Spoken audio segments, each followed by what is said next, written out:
I wanted to demonstrate a program I wrote that I called NextAction. It uses the REST API of Todoist to give a next action feature, sort of like OmniFocus has, where you can choose to have parallel or sequential tasks. I really like Todoist's interface for showing due dates of tasks, but sometimes tasks don't have due dates, and I end up with lists that look something like this. This is an example list that I created.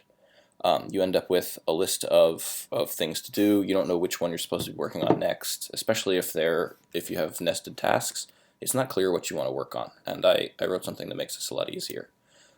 You annotate projects by changing their name. If you want sequential tasks, you put 2 hyphens. If you want parallel tasks, you put an equal sign. And this is a script that's running in the background, polling the API and looking for changes.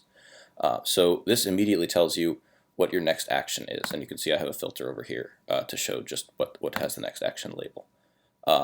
But like OmniFocus, you could potentially want combinations of parallel and sequential tasks.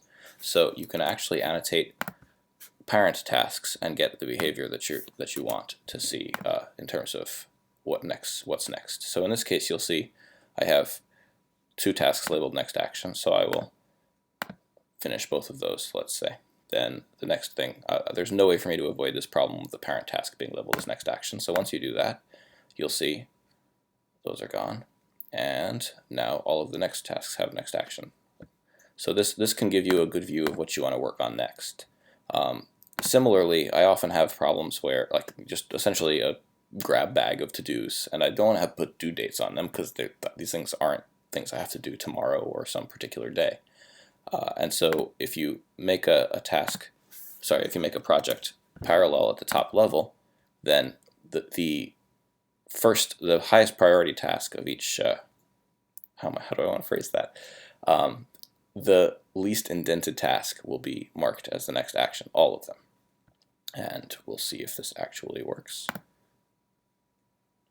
There we go, it took a little while to update. So by default, any task that has children acts as a sequential task. So here you'll see only the wash motorcycle action got next action underneath sell motorcycle. But the other top level tasks got next action as well.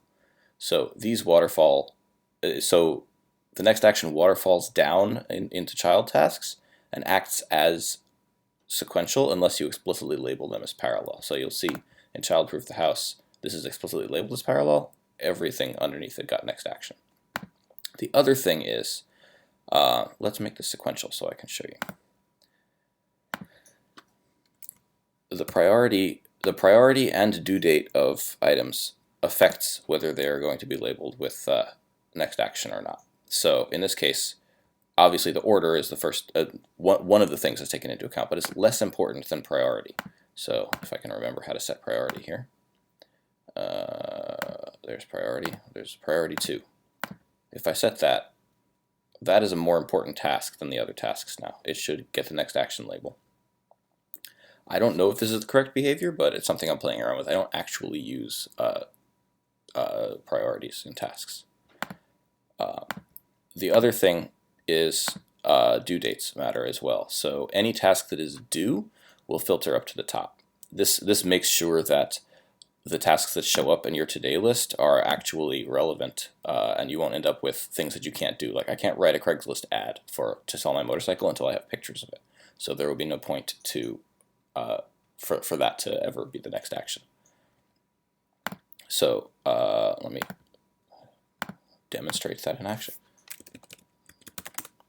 So once I set something to be due tomorrow, it immediately gets the next action label. Again, I'm not sure if this is the right thing to do, but it's what I'm trying for now. The other thing that I end up doing is I do use getting things done workflow, and that I generally have a context on tasks. So this would actually be at home, that sort of thing. So I would end up with things to do at home, and then what I end up with is, whoops, didn't mean to click that. What I end up with is a filter that allows me to see what I need to do at home. And so I can see things that are due today, I can see things that are overdue, so I can still have appointments that have no getting things done workflow at all. I can just say, I need to go to the dentist next week, and I can dump it into a project. I have a project called appointments. And these things don't need to follow the same workflow at all. So I don't need to try and arrange things. I can still have a very simple a very simple task workflow for things that I don't want to have to organize. I just want to remember a single event. But it also allows me to do things like this, where anything that has the context I want, I can see the next action that I need to do. And this is more like a getting things done workflow and less like a whole bunch of projects that you have to curate by hand. And let me know if you like it. I'm going to post a link to the GitHub source code in the video description.